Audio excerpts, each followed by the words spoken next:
Have you ever looked at your lab results and wondered how something as small as what's on your plate could decide whether your kidneys keep working or fail silently? Because here's the uncomfortable truth for millions of people. Kidney damage doesn't announce itself with pain. It creeps in quietly, one meal at a time, until dialysis suddenly becomes the only option. And the most dangerous trigger isn't sugar, fat, or even protein. It's potassium, a mineral most people never think twice about. I'm Dr. Johnny, and I need you to hear this clearly. When your kidneys are weakened, even a slight rise in potassium can push your heart and kidneys into a dangerous zone without warning. You may feel completely fine, yet inside your body potassium can be building up, disrupting your heart's rhythm, accelerating creatinine, and dragging your GFR down faster than you ever imagined. This is why so many people are shocked when they're told, you need dialysis now, even though they thought they were eating healthy. But here's where the story changes. Because kidney decline is not just about what you should avoid, it's about what you can eat strategically to protect your kidneys every single day. In this video, I'm going to show you the top 10 low-potassium foods that kidney specialists quietly rely on to reduce overload, stabilize labs, and help patients delay and sometimes avoid dialysis altogether. These are not exotic foods, not expensive supplements, but everyday choices that, when used correctly, can mean the difference between fear and control, between decline and stability. Stay with me, because one of these foods may already be in your kitchen, and using it the right way could change everything for your kidneys. Now that you understand why potassium can quietly turn from harmless to dangerous when kidneys weaken, let's begin with the first low-potassium food that often surprises patients the most because it looks ordinary, almost too simple to matter: white rice. I've seen many people avoid it because they've been told it's empty carbs, yet for struggling kidneys, white rice can act more like a pressure release valve than a problem. I remember a patient in his early 60s who came into my clinic terrified. His potassium kept creeping up, his creatinine was rising, and his GFR had slipped below 55. He told me, "Doctor, I only eat healthy foods, brown rice, whole grains, lots of vegetables." What he didn't realize was that his kidneys were already too weak to handle that mineral load. When we replaced those foods with properly portioned white rice, his potassium stabilized within weeks, not because white rice is magical, but because it stopped overwhelming his kidneys. Here's the science behind it. 1 cup of cooked white rice contains roughly 50–60 milligrams of potassium, well below the 200 milligram threshold considered low potassium. Brown rice, by comparison, contains nearly 3 times more potassium, along with higher phosphorus, which adds even more strain to damage filtering units. When kidneys can't excrete potassium efficiently, every extra milligram matters, and white rice gives your body energy without forcing your kidneys to work overtime. Used correctly, white rice also helps in another critical way. It's low in fiber residue, easy to digest, and gentle on people dealing with uremia, nausea, or poor appetite. Cooking it in extra water and draining it further reduces mineral residue, making it even safer. Paired with low-potassium vegetables or clean proteins like egg whites, white rice becomes a foundation food, not filler, but strategic support for kidney survival. And this is important to understand. White rice isn't about indulgence, it's about control. Control over potassium spikes, control over creatinine drift, and control over how fast your GFR declines. When patients stop fighting their kidneys and start feeding them intelligently, labs often stabilize faster than they expect. But knowing this alone is not enough, because there's another everyday food many people eat without thinking that can either protect your kidneys just as powerfully or quietly undo everything you're trying to fix. After understanding how white rice can relieve pressure on weakened kidneys, the next food often shocks people even more because it's been unfairly labeled as something you should cut out immediately: plain white pasta. Many patients tell me they stopped eating pasta out of fear, believing it was worsening their condition, when in reality the problem was never the pasta itself, but what their kidneys were being forced to process alongside it. I think of a woman in her late 50s who sat across from me exhausted and frustrated. Her creatinine was climbing, her GFR was slipping into the low 50s, and she felt constantly weak. She had removed pasta, rice, and bread, entirely replacing them with whole grains and legumes. Her labs didn't improve, they worsened. When we reintroduced simple plain pasta, properly portioned and stripped of heavy sauces, her potassium levels steadied, her appetite returned, And for the first time in months, she felt she had energy again. Here's why that happened. A 100-gram serving of cooked plain pasta contains roughly 30–40 milligrams of potassium, placing it comfortably below the low-potassium threshold. Whole grain or legume-based pastas, on the other hand, can triple or even quadruple that potassium load, while also adding phosphorus that struggling kidneys cannot clear efficiently. For kidneys already losing filtering capacity, that extra burden silently accelerates damage. Plain pasta also plays a psychological role that's often overlooked. Kidney patients frequently eat too little because fear replaces nourishment. Pasta provides safe calories without excess protein, helping prevent muscle wasting and unintended weight loss, both of which are linked to worse outcomes in chronic kidney disease. When boiled properly and even lightly rinsed, it becomes one of the most kidney-forgiving starches available. But here's the quiet danger: most people miss pasta itself isn't the threat, what's poured on top of it is.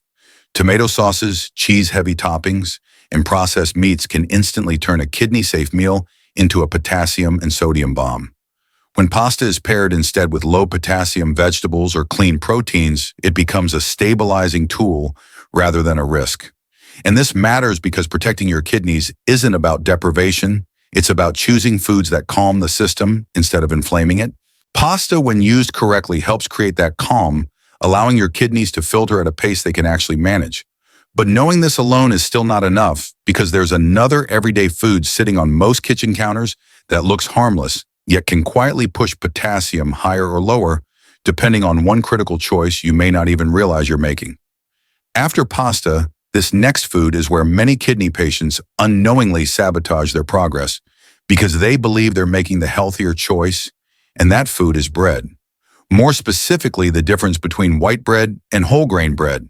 I've watched countless patients switch to whole wheat, thinking they're protecting their bodies, only to quietly overload their kidneys day after day.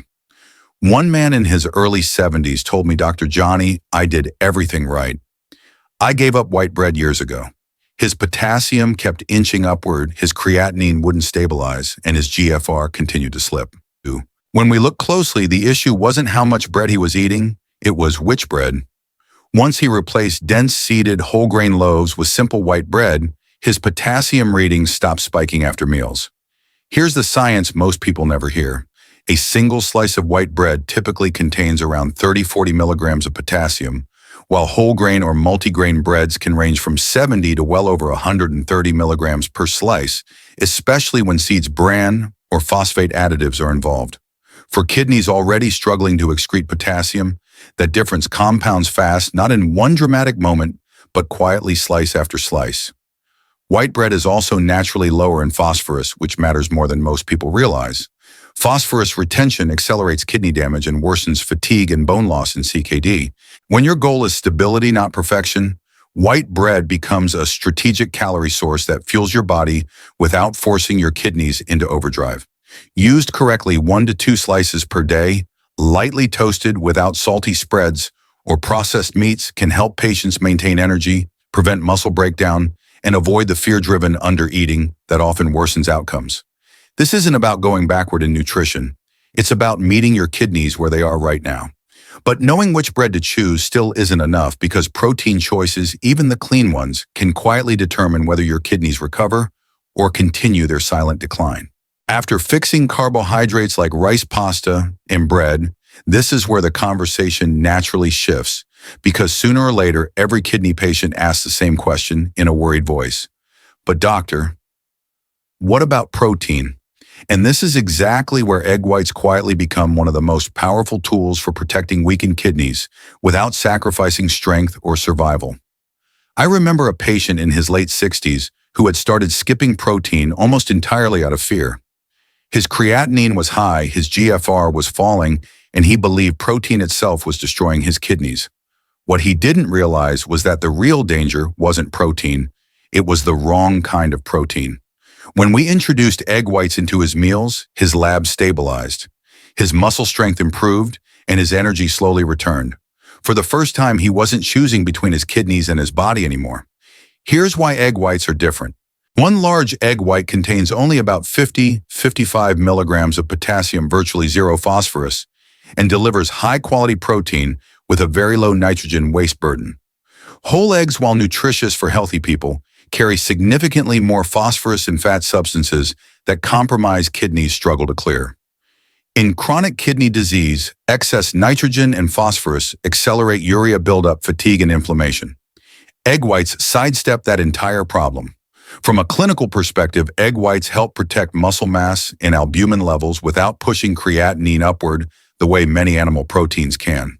2 to 4 egg whites per day, boiled or lightly scrambled, without salt or butter, provide structure and nourishment without triggering potassium spikes or worsening uremic symptoms. This balance is critical because muscle loss itself is linked to faster kidney decline and poorer outcomes. What most people don't realize is that protein restriction done incorrectly can be just as dangerous as protein overload. Egg whites allow kidneys to rest while the body stays resilient, a combination that often determines whether patients stabilize or spiral downward. But knowing this alone is still not enough because there's a common breakfast food many people trust every morning that can either support your kidneys gently or quietly sabotage everything you're trying to protect. After talking about egg whites and protein safety, this is where mornings quietly become a turning point because breakfast is often where kidney damage either slows down or accelerates without anyone noticing. And one of the most misunderstood breakfast foods for kidney patients is something incredibly simple: plain cornflakes. Most people either dismiss it as junk cereal or unknowingly replace it with options that are far more dangerous for weakened kidneys. I once worked with a woman in her early 60s whose potassium levels kept rising despite her best efforts. She proudly told me she ate healthy cereal every morning, whole grains, bran seeds, and nuts. What she didn't know was that her breakfast alone was delivering a potassium load her kidneys could no longer clear. When we switched her to plain cornflakes paired with a low-potassium milk alternative, her potassium levels stabilized within a month. Nothing dramatic changed except the pressure on her kidneys finally eased. Here's what the science shows. 1 cup of plain cornflakes contains roughly 20 to 30 milligrams of potassium, keeping it far below the 200 milligram low-potassium threshold. Compare that to bran or whole grain cereals, which can exceed 200 milligrams per serving sometimes before you even add milk. For kidneys with a declining GFR, that difference isn't small, it's decisive.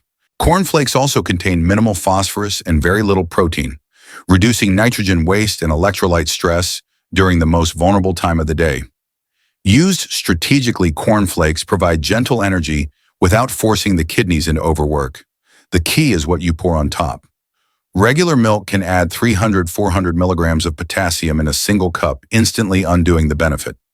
Choosing rice milk or low-potassium almond milk keeps the meal kidney safe and predictable.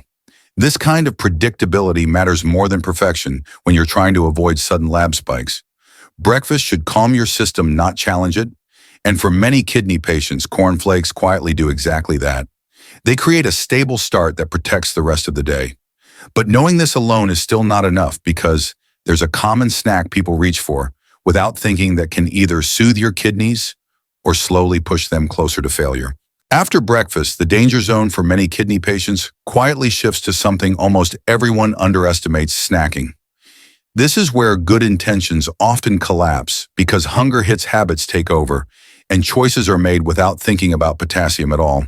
And surprisingly, one of the safest snack options for weakened kidneys isn't something labeled renal or medical, it's unsalted popcorn. I remember a patient who kept asking me why his potassium was always higher in the evening, even though he ate carefully at meals. When we looked closer, the answer wasn't lunch or dinner, it was the snacks in between. Crackers, nuts, chips, and so-called healthy bars were quietly stacking potassium and sodium throughout the day. When we replaced those snacks with air-popped unsalted popcorn, his evening potassium spikes disappeared within weeks. Nothing else changed, just that one habit. Here's why popcorn works when it's prepared correctly.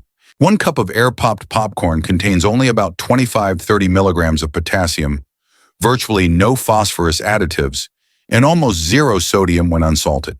Compare that to nuts or granola snacks, which can deliver 150-300 milligrams of potassium per serving, sometimes more than an entire kidney-safe meal.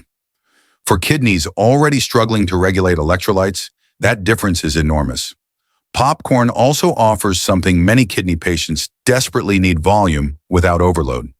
You can eat 3 cups of air-popped popcorn and still stay well within low potassium limits, helping control hunger without triggering electrolyte stress.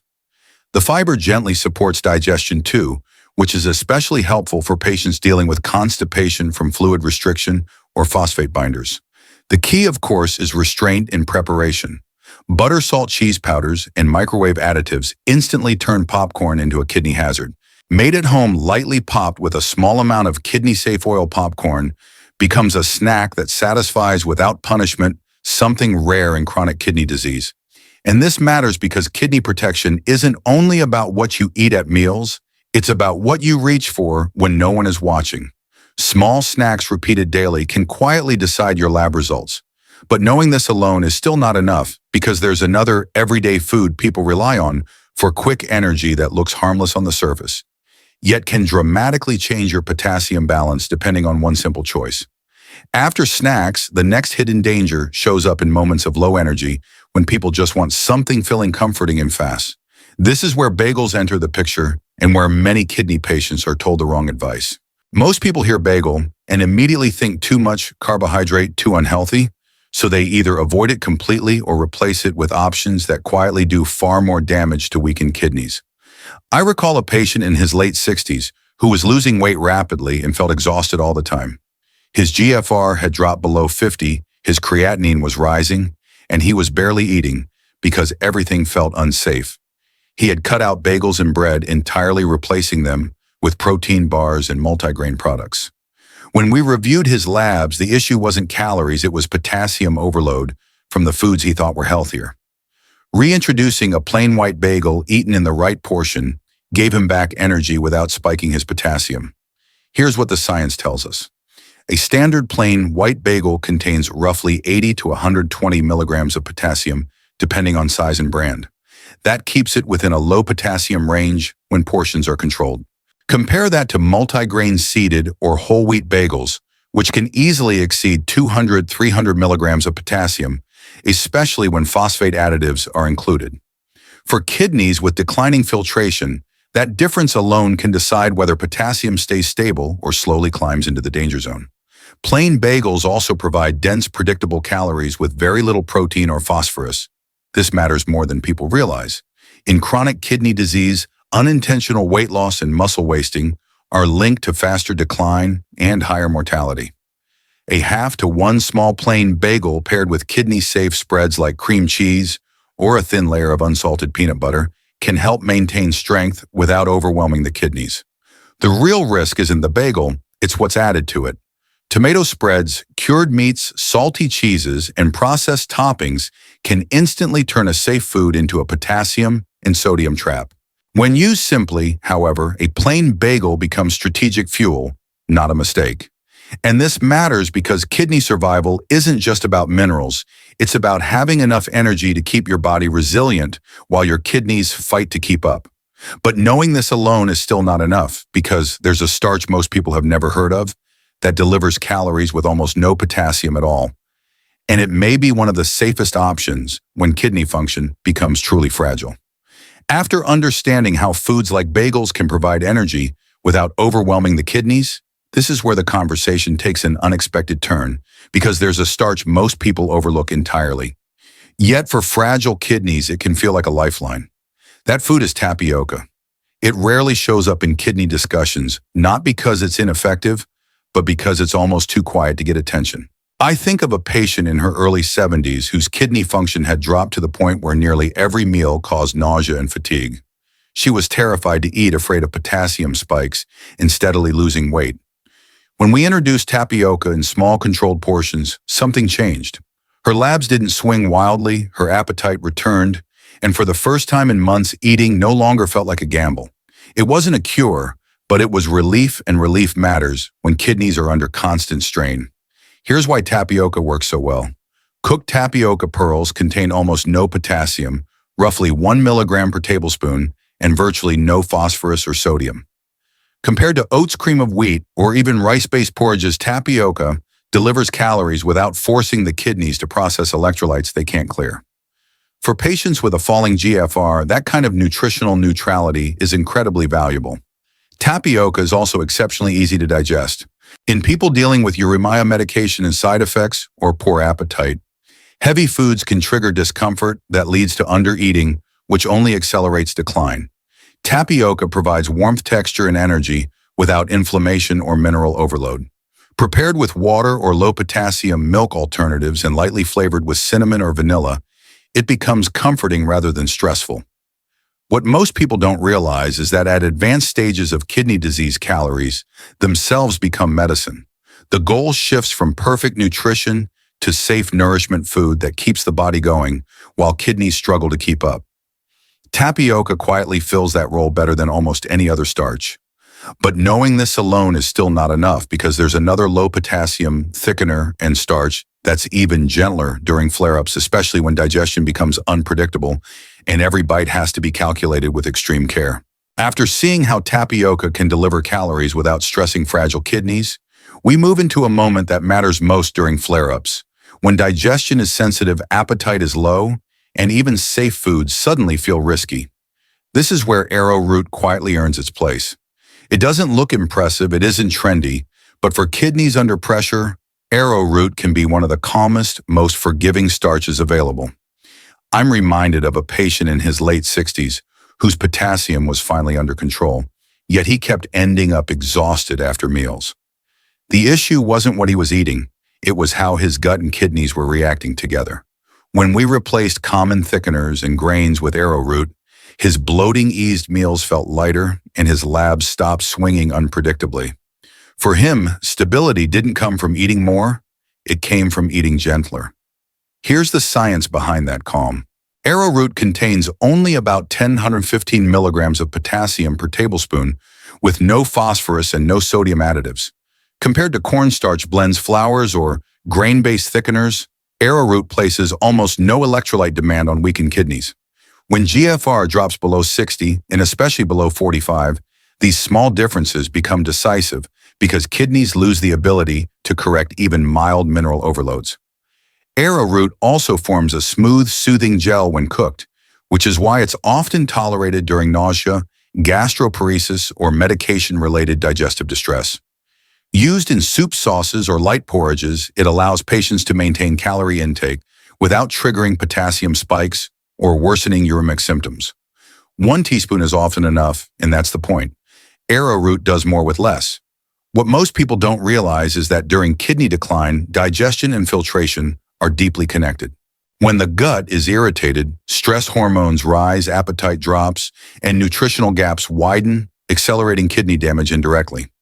Arrowroot helps break that cycle by making meals predictable again, but knowing this alone is still not enough because there's one final low-potassium food that seems almost too simple to matter. Yet for many patients, it becomes the deciding factor between steady labs and a sudden push toward dialysis. After Arrowroot helps calm digestion during flare-ups, we arrive at the final food, and this one often feels almost too simple to be powerful.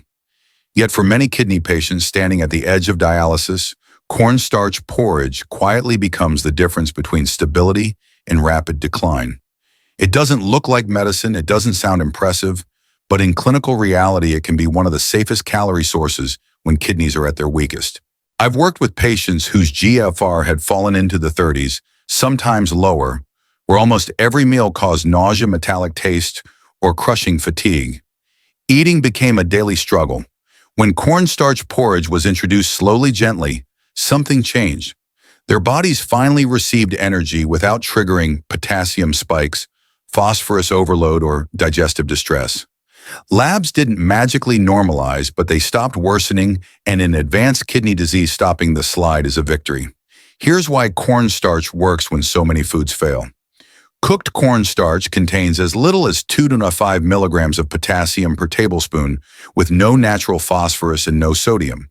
That means even a half-cup serving of properly prepared porridge stays well below daily potassium limits.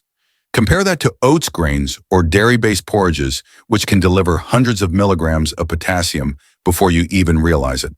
For kidneys that can no longer compensate, cornstarch is one of the few starches that truly stays neutral.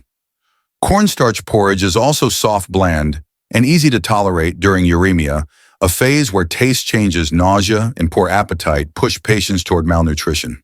When cooked slowly with water or a low-potassium milk alternative and lightly sweetened with a drop of honey or cinnamon, it becomes comfort food that doesn't punish the kidneys. And that comfort matters more than people think because stress and undereating accelerate kidney decline just as surely as electrolyte overload. What most people don't realize is that at this stage, food is no longer about variety or pleasure, it's about preserving function. Cornstarch porridge gives the body energy while giving the kidneys a rare chance to rest. And sometimes that rest is what keeps someone off dialysis longer than expected. If you've made it this far, I want you to know something important. Taking the time to understand your kidneys already puts you ahead of where most people start. Kidney disease can feel overwhelming, but it is not a sentence, and it is not a failure. Every smart choice you make, every portion you control, and every lab value you learn to respect is a step toward protecting the function you still have. Your kidneys may be struggling, but they are still working for you, and they deserve the same care and patience you would give any other vital part of your body. I encourage you to save this video because these foods and strategies aren't just helpful today, they're tools you'll come back to again and again. And if kidney health matters to you or someone you love, make sure you subscribe to this channel. Here I share clear research-backed guidance to help you lower creatinine, protect your GFR, and make everyday decisions that support your kidneys without fear, confusion, or extreme diets. Most importantly, don't lose hope. I've seen many patients slow their decline, stabilize their labs, and regain confidence simply by understanding how to eat and live in a way their kidneys can handle. Progress doesn't come from perfection, it comes from consistency. You are not alone in this journey. Stay informed, stay engaged, and keep choosing foods and habits that give your kidneys the best chance to keep working for you one day at a time.